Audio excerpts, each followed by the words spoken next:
Thank you. I'm really honored to be here today. Fort is an amazing community, and today really solidified some of the things that I had seen on paper. I got to see it in person, and that was very exciting. So I just thought I'd start today a little bit and tell you some things that probably weren't on the resume. And that's interesting experience when you fill out a resume. You don't think it's going to get posted in a paper for people to see. So I'm like, well, this is kind of serious now. So, but some of the things that aren't on the resume is I was talking with somebody about coming to this interview, and they said, you do realize that they probably think you're going to be the big city guy going to come in and try to make some changes. And I said, I have never been called big city in my life when I chuckled at it, until I asked a couple people and they said, oh no, that's what some of them think. So a little bit about my background. I grew up on a dairy farm. I helped farm all the way through when I was in high school and did the Sports Avenue and things like that. And that's something I wouldn't trade for the world. It was an amazing experience. And while it taught me great work ethic and responsibility, it also taught me that you have to get into a business where you don't have to, cows don't take days off, and they don't understand that, right? And I don't need a lot of days off, but it'd be nice to have Christmas dinner without having to go back and take care of chores and responsibilities like that. So I grew up on a farm in a small town of 1,300, went and got my degree, and then went back and ended up coaching and teaching in the rival town. And that was a unique experience in and of itself. And again, that was a high school of about 500. And went to Waukesha South, and I was an athletic director and assistant principal there for 3 years, and now principal at Central. And along the way, got a PhD and got married in there, and 2 little fabulous boys at 7 and 5, and a baby girl who will be on her way here soon. So May 31st, hopefully she'll be here. So those are a couple of things that you probably didn't see on the resume, and it was a great day for me. I got to go around and see all of the schools and visit with a lot of people. And one of the great things I think about doing the stretch work and the PhD was the experience with listening and just being able to interview and see what people had to say. And a couple common themes came out. And one of the number one theme was the people that work here are committed to kids, they're passionate about kids, and you will not find a harder working group that's more loyal and more dedicated. And basically, I heard that in every single building I was at, in every single department that we talked about. And when you think about education, education is a people business. It's all about people. And you have fabulous facilities here, but at the end of the day, it's just a building. And if you don't put good people and good teachers in front of kids, then the facility part doesn't matter. So you have the great fortune of not only having dedicated people, but fantastic facilities to house those people. Got a chance to meet with some very thoughtful and reflective administrators. I asked each one of them basically 2 questions and a couple other ones on the way, but what are you most proud of? And that's where they would share about their staff. And then the other question I asked is, what are your unique challenges, and what are the top 2 or 3 priorities the new superintendent should have? And they were all very reflective, and I was surprised how open they were with me. And I think that really speaks to the great relationship that they have working with the current central office administration, that they were willing to share that. So I thought that spoke volumes and very well. And one of the great concerns I think I heard repeatedly is, hey, look, we got a really good thing going here in a lot of places. We don't want somebody that's going to come in and kind of just go their own route. And the one thing I would like to say is you do have some great things going, and it's not about the awards that you're winning for the reading or the green awards that are going on, and those are great. But when I walked into the buildings, I saw kids that were excited to be there. I saw kids that were engaged. I saw teachers that were helping kids. I didn't want to stop into some of the rooms because I didn't want to take away from, I don't want to bother them when they're doing their job. I'm not that important where you have to stop up when you're helping a student. So it was that was great to see that passion that the principals talked about was being lived in the classroom. So that was great, and I just want everyone to know that I'm a listener by trade, and I like to listen and hear what's going on with things, and then we make decisions based on after we've gathered all the information. And I tend to be as far away from micromanagement as possible. I believe in hiring great people, passionate people, smart people, and then just stay out of their way and do whatever you can to support them. And when they come to the issues or problems, then you do whatever you can to help them out, to make sure that they can do the best they can every day. And really, as I leave here, so I don't want to talk too long, is if you look back at my resume, I started as a teacher and a coach. And really, I don't think I've ever left that role. I think I'm a developer of people. When I was in the classroom, I was a developer of kids so they could make them better writers. I could develop better thinkers. I could develop kids that could argue their point. And I didn't care if I agreed with them or not. My goal was to make sure that they could articulate what they wanted. When I coached, it was to develop football players. When I ran the weight room, it was to develop athletes. In my role as an administrator now, it's to develop people. And I think that's what I would bring to the district. You have some unique challenges in front of you, like many other districts, but there are some things that I have and experience-wise with teacher evaluation and that's what I did my PhD on and research on and have extensive experience with. My experience with the last two schools that I've been at with the great diversity and some of the things you're starting to see now happen in Fort Atkinson. Those are roads I've traveled and experiences I've had that I think that could help. But the bottom line is here, you're already doing a great job. And my goal would be to come out and offer a different perspective. And a lot of times I don't mandate change. I'm just really good at asking good questions. And I think that's my best trait that I have.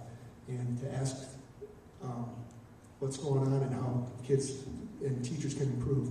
And the last story I'll leave you with for questions is we have a Project Lead the Way program in my school. It's a pre-engineering program. And a teacher called me down and he said, Paul, you got to come down and see this. This is awesome. The guys, they put together this new project and it follows a black line of tape. So I walked down there and I saw it and they took this model and they put it together and all these sensors on it and it followed a straight line of tape. And I looked at him and I said, that's great. You think, can you kind of do a circle maybe? And he's kind of like, we just did this great thing and now you're asking me to, I'm like, I don't know, can you maybe do a figure eight? Can you get it to do a figure eight? And the kids kind of looked at me, and I think the teacher was more upset with me, and he was trying to show off, and I was asking, hey, can you do this? The kids took it as a challenge, and I was just there yesterday, and on their table, to this day, they still haven't figured out why a figure eight worked, and there's a figure eight on that table, and they made it so that their model could follow through that. And I always think that was a little thing, but it was a simple question I asked that they took it the next steps and went on and did it. So I'll take any questions that you have and try to answer them the best I can. And typically my answer is probably going to be, I don't know enough yet. I need to find out more before I can comment on it, but I will do my best. Go ahead. I haven't heard the magic word from you.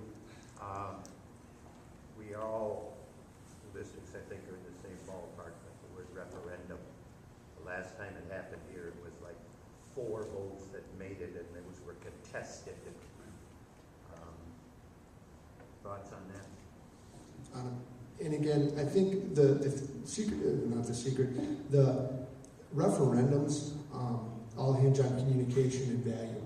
And when I walked around today, I saw a great value of not only the kids that are in the building, but also all of the extra things that were coming out to the community. I just talked to 2 young art teachers, and we had a conversation about making art more visible in the district and showing what value that had. And you talked about the relationships they had with some of the businesses and making that possible, and how the community comes in with a lot of the buildings on the things they have here, everything from the swimming pool to the activities they're booked, and it's showing value to the community of what you have here.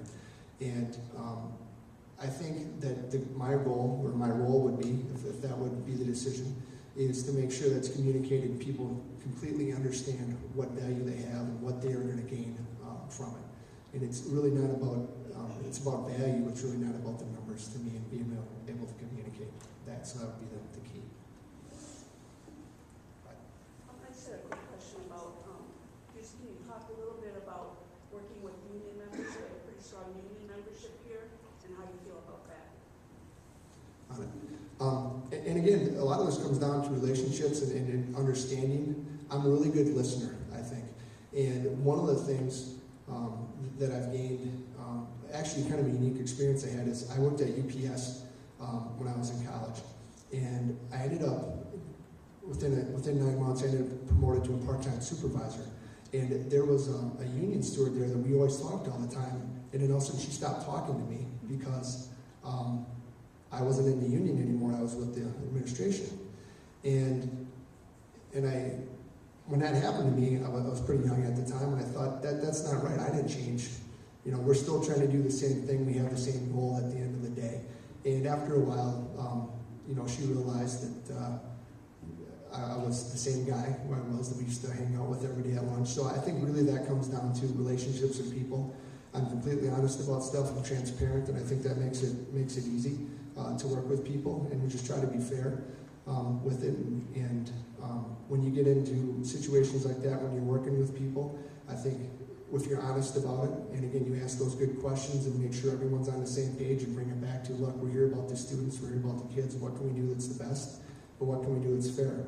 Because again, I think the great thing about a superintendent is you have the ability to make decisions and help out with things that not only impact kids, but also impact the adults and make them the best they can be in your district, so that they can actually go ahead and do those great things that are in those plans and visions that the district has.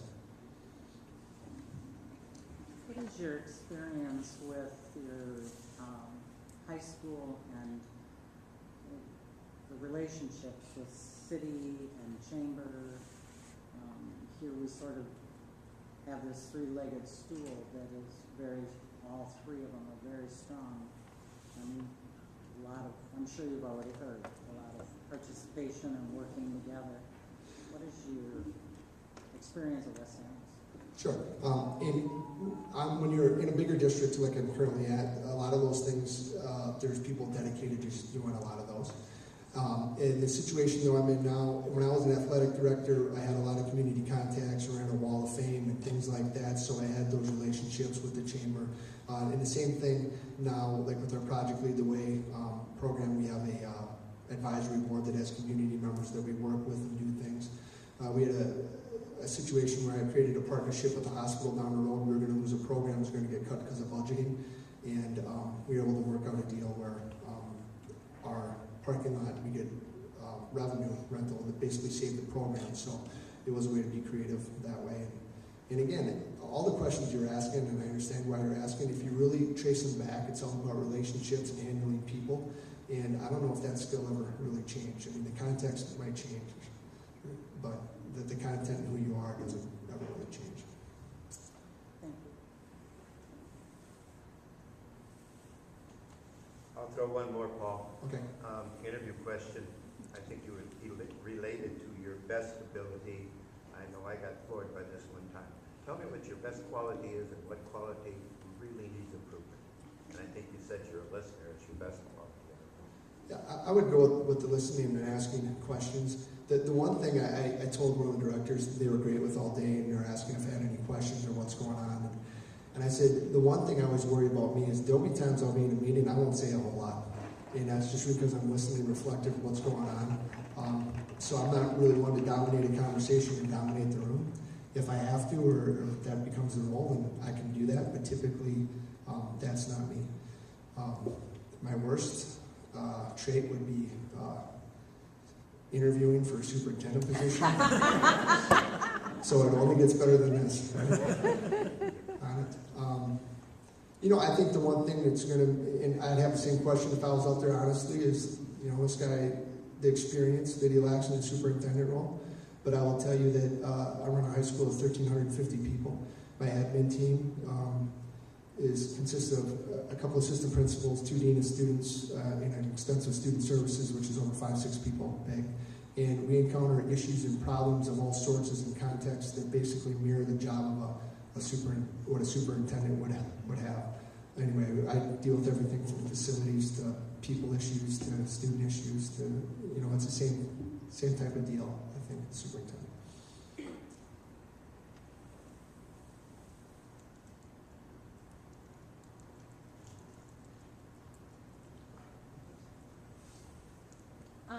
What do you think your district would say about you leaving? they would be really sad Yeah. on it. I think especially if you go to Central, you do a site visit, talking to the people, they'll talk about very supportive of them, very understanding of their time demands. The number one quality I think I have is honoring people's time, and we're in a business now where initiative fatigue basically takes hold. There's so many things going on, and there's so many balls in the air. To try to keep them up there is very challenging. So one of my jobs now is to create things as efficient as possible for them, and to help them maneuver through the minutia of the initiatives and get to where they're teaching kids. So I think they would say that that's really good, a strength of mine also, and also following through on the things we're going to do. So they'd say communication would be good, follow through would be good, and very supportive, and optimistic. Optimistic so much that it's almost sickening. At the end of my newsletter every Friday, there are two phrases we have at Central. One is we're changing and saving lives. So that gets used a lot when we're helping kids. And the second one is the best thing about Friday, it's almost Monday. What role have you played in either your current strategic plan, if you have one, or over the years in doing anything in strategic plan? And how would you go about making sure that whatever the direction this district is already put into their strategic plans, they're at that point right now of doing something one way or another? If you had a totally different opinion of where you see the strategic plan going, what would you do to implement with the board of the district before that totally is going forward? That's a really good question. But part of my, I think part of my job is those decisions were made by a lot of smart people that know this district inside and out, versus me coming in to go ahead and make changes and say, hey, I don't think this is going to work. Now, if there's something that I have direct experience with, I would say, I understand this is what we want to do. Here are some questions I would ask. Have you thought about these? And there's probably a good chance that people say, yeah, we've thought about this. These are our answers. And if they haven't said, oh, I'm going to go find an answer to that, then you can go ahead and tweak it. But you've already done the hard part of coming up with, this is the direction we want to go in. This is how we're going to get there. The next couple of years is the implementation part of saying, you kind of set the direction. Now we're going to go ahead and start, and then we're going to go ahead and do what administrators do and make things work. And if they don't work as they are on paper, then we're going to tweak them and make them work in real life. So that part's already been set, and I'm in a role now where the superintendent is the school board kind of sets what they want to have happen, and then I go and implement and with the admin team and make sure it takes place. So I think there's a place to offer suggestions and say, hey, can we do this? And if that's not the case, then we go ahead and make it work. Could you tell us a little bit about how you plan to learn about and understand the function of elementary schools, since you don't have experience at that level? A couple of things that have happened and that I feel I was very fortunate in. When I did my dissertation study, a lot of those people actually were in elementary and middle, so I got to see a lot of those type things. I'm seeing them from a different perspective right now. I have a 7-year-old who's in first grade, so there's a lot of things that they're doing that I'm like, oh, that's what that means, or so I have a good understanding that way. But a lot of that is being visible and being in the classrooms. I do a lot of walkthroughs in my current role where we're just in the room seeing what's going on, and again, be able to ask questions or have conversations. Today was really good to see some of the reading thing you're doing, the data walls. I'm not sure exactly if that's what they're calling, but the reading data walls where you're moving kids and tracking them, I think is great.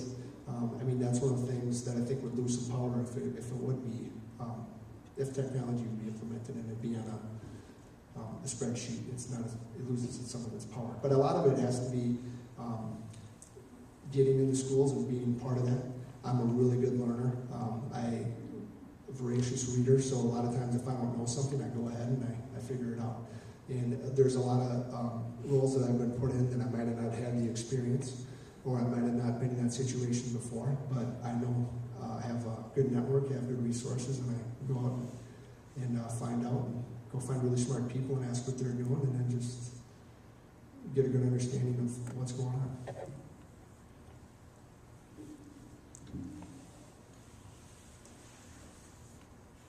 Where was the farm? It was in Marion, Wisconsin, right, Clintonville, Shawano area. Very picturesque, right off the highway.